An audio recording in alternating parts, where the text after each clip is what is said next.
Hey guys, Jim Vinoski with Manufacturing Talks. Welcome back. I had some other stuff I was going to talk about today, and then it all got blown away this morning because the latest newsletter from one of my outfits that I work with, the National Center for Energy Analytics, came out, and I was so blown away by how much this thing had in it. I immediately shared it out there on LinkedIn, and now I am going to talk about that today. There are several things everyone out there ought to read. I will grab some of the highlights and tell you why that is, and hopefully spur a lot more attention because it's well worth it. So that is what I'm going to be chatting about here. I'm solo, just me today, and I will be right back in just a few seconds here on Manufacturing Talks.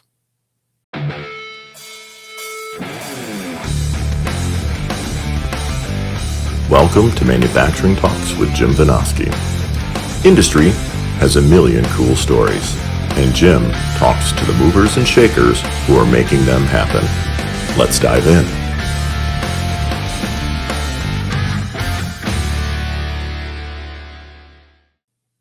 All right, so here we go. Yeah, so little adjustment, course correction. I was going to talk about some other stuff that I've been working on, but yeah, I need to dive into this this newsletter that just came out from the National Center for Energy Analytics, because as I said on LinkedIn, it is pure fire. And I also said I admittedly am biased because it contains my first official work for that organization. And I'm very proud of the work that Sean Hyatt and I did on our piece for looking at the nuclear workforce. But there are other really, really good pieces that were included in that. And so I want to jump into those.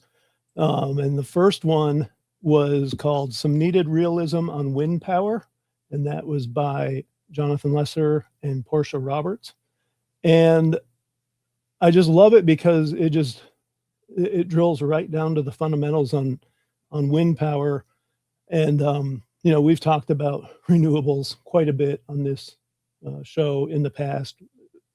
Everything has its place, but as I've said, the typical renewables we talk about, which are wind and solar, really have no place in our national grid. And Portia and Jonathan kind of touched on that.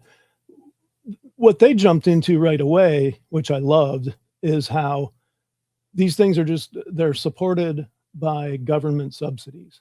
And I've always said, if a technology can't sustain itself on its own merits, unless it's aimed at national security, it really shouldn't survive. That's the ruthless culling of the marketplace. And unfortunately, our government jumps in for lots of different reasons and meddles in the marketplace. And this is one of the worst. So as the authors point out, the Public Utilities Regulatory Policy Act was enacted originally to address concerns with relying on foreign oil.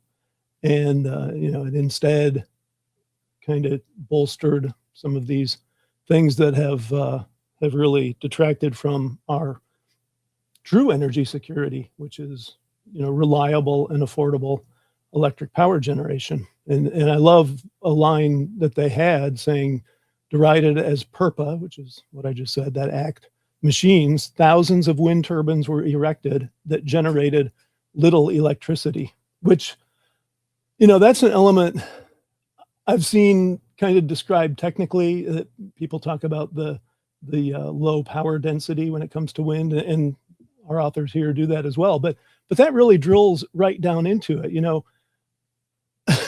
Just whole counties worth of these wind turbines out there, and I was just absolutely stunned to discover one of the figures that our authors put out there around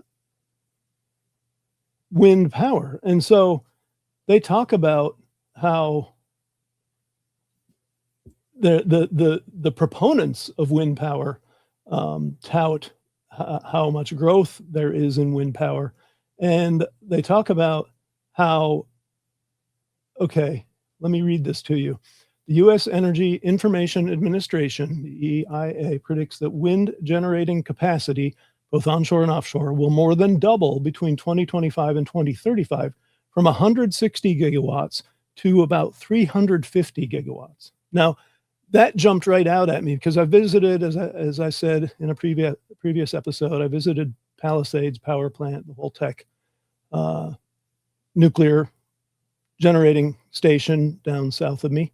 And they're putting in the small modular reactors after they get the legacy reactor down there repowered.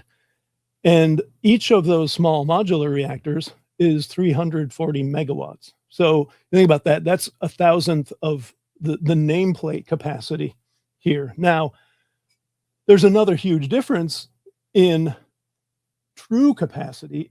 You look at the capacity factors for different generating modes, and a very different picture arises. So for wind, it's barely over 25%, whereas for nuclear, it's closing in on 100%. So just in rough numbers, what that means is nameplate capacity is about 1,000th for the small modular reactor.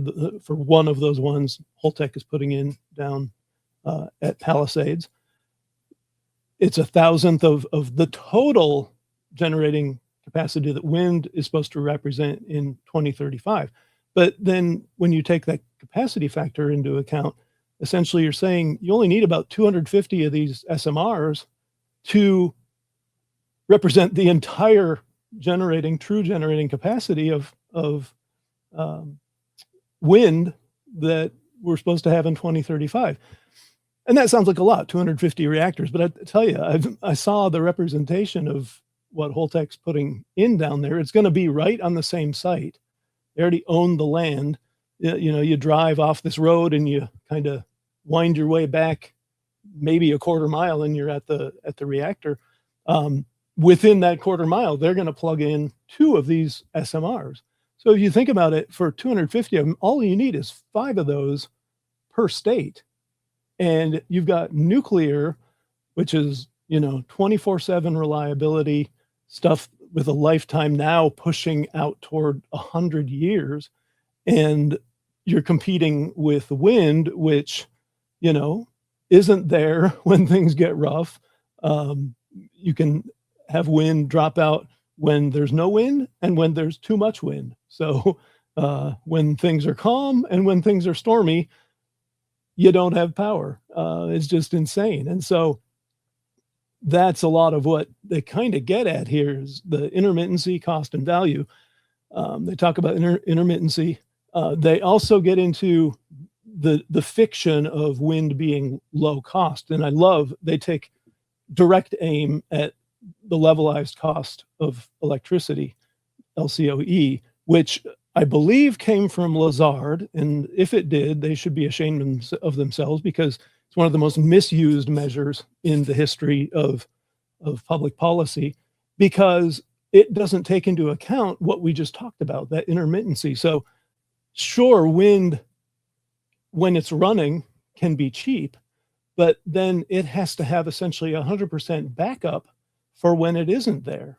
So you put all the capital investment in to build wind, and then you either have to have batteries, which so far can't provide enough backup to be feasible, and which are also an environmental nightmare and a fire hazard and all kinds of other things. Or you have to have a legacy generating system like our existing gas and coal and nuclear and hydro to back it up. So you're essentially paying for your power generation twice. The other thing too is too often here lately, we've been installing wind and also solar and prematurely retiring these capital assets that still had years and years of life ahead of them that we've already paid for. So just piling insanity upon insanity. And so I just love what Portia and Jonathan have done with this article. I think it's something that just is enormously important. They also touch on the environmental impacts. Won't jump too much into that. It's one of the main things I see out there these days and pushing back against wind as clean energy. It certainly is not. we can get into all that maybe in another show, but just a really great piece by Portia and Jonathan. I definitely hope you'll go check it out. And then, all revved up about that. And then I see the op-ed from one of my new friends, Ike Keifer. Met him last month at the NCEA Energy Future Forum. And he did a deep dive into ethanol, and this op-ed that he published kind of gives the top line on that.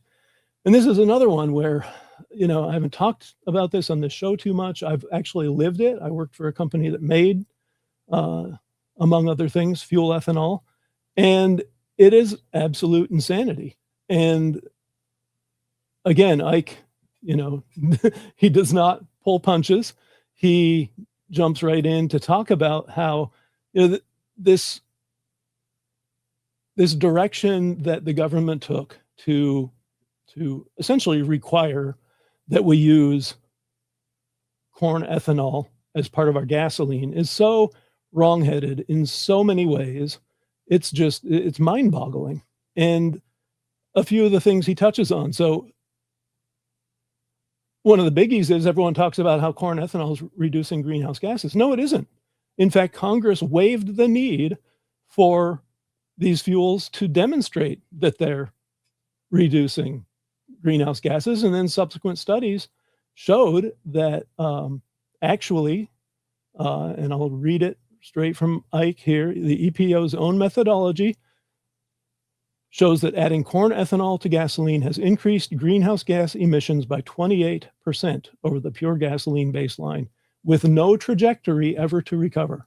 So we've spent God knows how much money, public funds, pushing a supposed clean energy that is not clean. And in fact, it's worse than that, because down toward the end, Ike talks about how not only is there that problem that it hasn't reduced greenhouse gas emissions, it's also worsened general pollution. So again, as he says, perhaps worse, ethanol in gasoline enables the hydrocarbons to mix with water and thereby increase groundwater and surface water contamination from fuel leaks to a far greater degree than the demonized MTBE, that's methyl tertiary butyl ethylene, it replaced as an octane booster. Yet EPA continues to ignore this risk completely. So in a couple of ways, we've enacted a supposed green mandate that has been entirely detrimental from an environmental standpoint. Then we jump into, we're using food as fuel. And Ike is understandably, I would call it outraged. He's obviously much more measured in his writing, but certainly not happy about that idea. Essentially, the government provided all these subsidies, and it's interesting, he points out that corn ethanol production has plateaued at 15 to 16 billion gallons for the past decade, not coincidentally matching the federal subsidy limit. And so you can see how there's just this direct line from government money supporting an industry that otherwise would not exist. And we'd be using all this land for food production or just, for open area. I mean, we've increased corn growing to such an nth degree, it's beyond belief. And so it's the direct impact on the environment, it's the negative of taking wildlands and converting them to croplands. It's just insanity piled on insanity. And the other piece that he doesn't really talk about in here, but I've actually seen right in parallel from another LinkedIn pal of mine, Damian Mason, who's an ag expert, talking about the depletion of the Ogallala aquifer. And so as that goes away, which has certainly been exacerbated by this growth of oodles and oodles of corn for ethanol, we get forced into some bad decisions that, unfortunately we have to make because of bad government policy. So Ike's piece really just jumps into all those details. I love it, and you should check that out. Then, I can't close without touting my own work. Again, my new pal, Sean Hyatt, out in California, he's a business professor at USC. He and I partnered with his team. They did the hard work. They did all the research to dig into what's going on with the nuclear workforce. And like so many things, where you have a demand for skilled trades workers, for technical workers like engineers, the future does not look bright, because we've denigrated and demeaned those career paths for pretty much my whole career. I mean, it was being marginalized even while I was in college, and that's a long time ago. And so we've had several generations of directing kids away from those careers, and now, geez, shocker, between that and all our baby boomers, who were the last generation to have these held out as positive careers, retiring, suddenly we have a shortfall, and the numbers are against us for the foreseeable future. And so no different in the nuclear world. We have wonderful, aggressive plans to grow the nuclear fleet, as we point out in our piece. President Trump issued an executive order calling for us to quadruple the capacity of our nuclear fleet by 2050, which is phenomenal. I've said many times, if you're a believer in human-caused climate change and you're not a proponent of nuclear, you're a fool, because it's the only plausible solution we have to maintain our lifestyles and reduce greenhouse gas emissions. So I'm fully behind that direction that President Trump has set. But as Sean and I point out, his researchers discovered that we're going to be in an increasing shortfall for the skilled trades and technical workers we need here, especially as we get toward mid-century. And so we dug into the different categories: skilled trades, operators and technicians, engineers, security personnel, and you can look at the details there. But the fact is, we've got a substantial shortfall coming, and no better time than the present to get after it. And so we present a number of different mitigations, everything from, number one, encouraging our current workers to delay retirement. That would be a big plus, keeping people in the job, in the workforce longer. And then not only are they contributing as workers, but they can also help train up that next generation of workers we need. But then also on the training front, I think there should be a lot more support from government for good training programs. We point out a few of those. Longer term initiatives, things like looking at the deficiencies, and I actually broke it down by sex. So for women, their numbers are represented to a lesser degree in the nuclear workforce than in general technical labor. And so there should be encouragement for women, like our friend on the show, Grace Vanderhei, who former Miss America, now nuclear engineer. Superb example of someone jumping into that world. But everything from Women in Trades Hub to Society of Women Engineers and U.S. Women in Nuclear, helping to boost interest among women. For men, I called out what I've called out a number of times on this show, and that is the continuing decline of workforce participation, a problem that has existed now for almost 3/4 of a century. And it's not getting any better. We've dropped from 87% in 1950-ish to about 67% today. And, there are a lot of people saying there are a number of different reasons for that. But I personally think, again, the denigration of technical work, which men tend to gravitate toward more than women, the decimation of whole sectors of our industry, things like textiles, steelmaking, shipbuilding, people who love making things that then are offered a job as an HR admin assistant, probably going to go home and be on welfare instead. I don't blame them. We need to look at ways to bring them back into the workforce and to dissuade future generations from taking that direction. So dive into that. Again, I'm, yes, biased, but very proud of the work we've done. And Sean and I are actually going to partner up on an op-ed as well for that. So look for that coming out soon too. Closing though, Mark Mills, who runs the show at the NCEA, has just a note that goes along with the newsletter. And he jumps into a number of things. One thing I found interesting is the thing that brought Mark and me together is I invited him on my show almost exactly 3 years ago to talk about minerals, because I had seen work he'd done calling out that the plans for overall electrification of everything at that point could not possibly happen on the timelines that were being touted, because we simply would not be able to mine enough of all the metals and minerals it would take.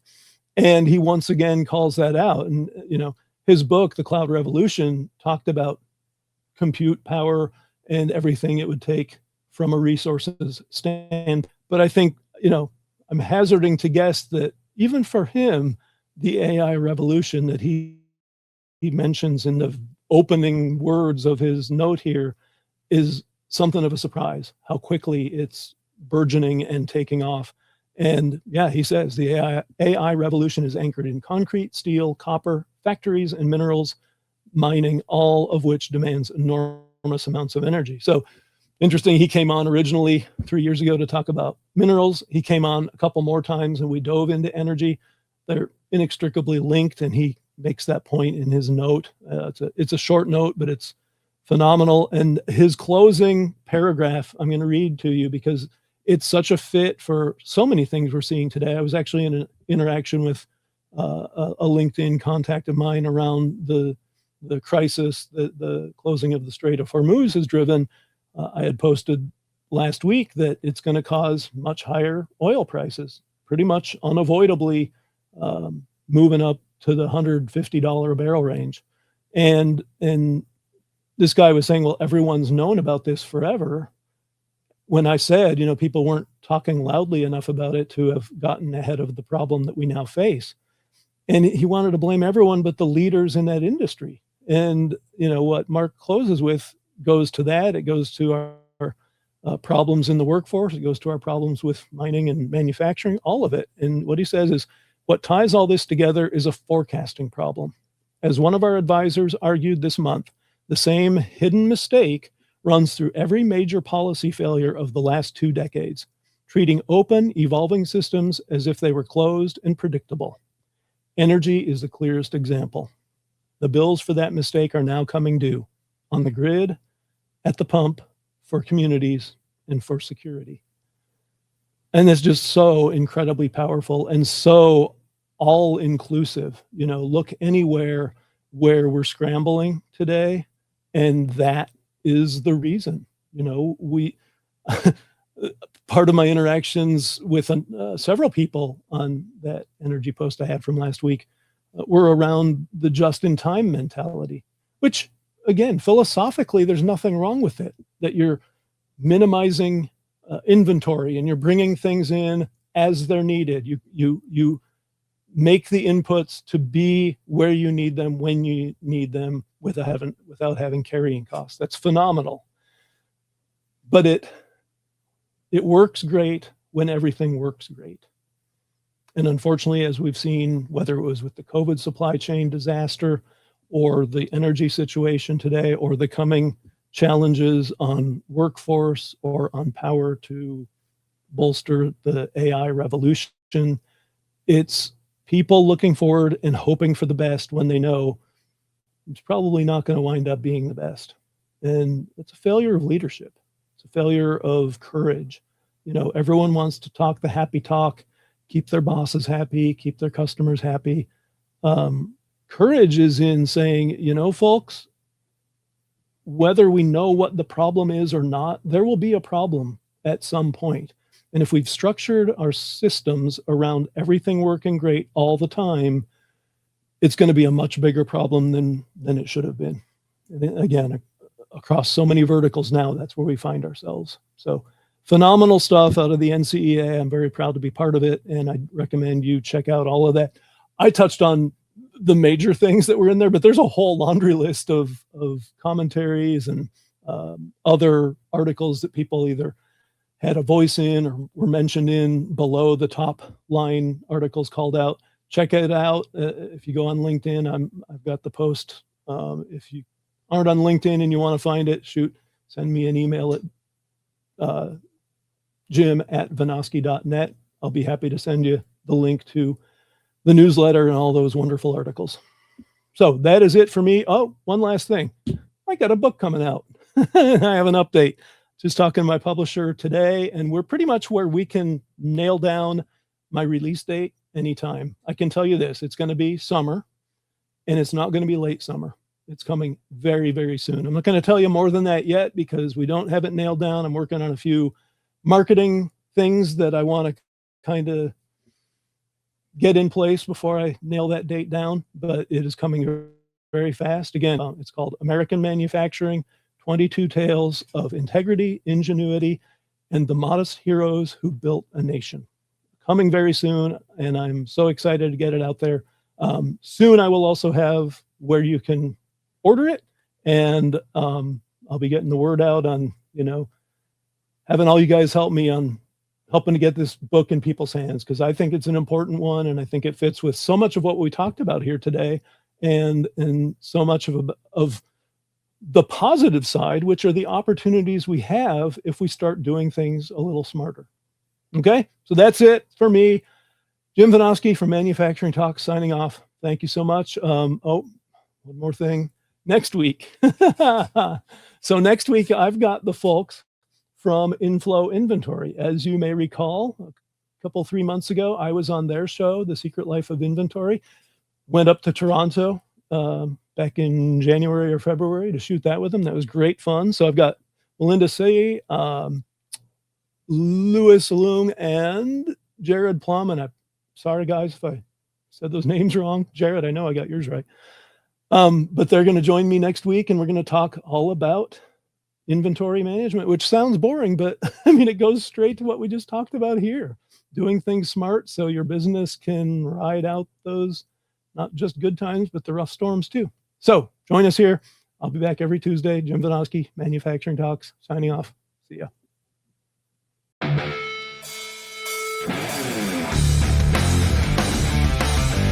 Thanks for tuning in to Manufacturing Talks with Jim Vinoski. Watch for new episodes dropping every Tuesday. And don't forget to like, share, comment, and subscribe.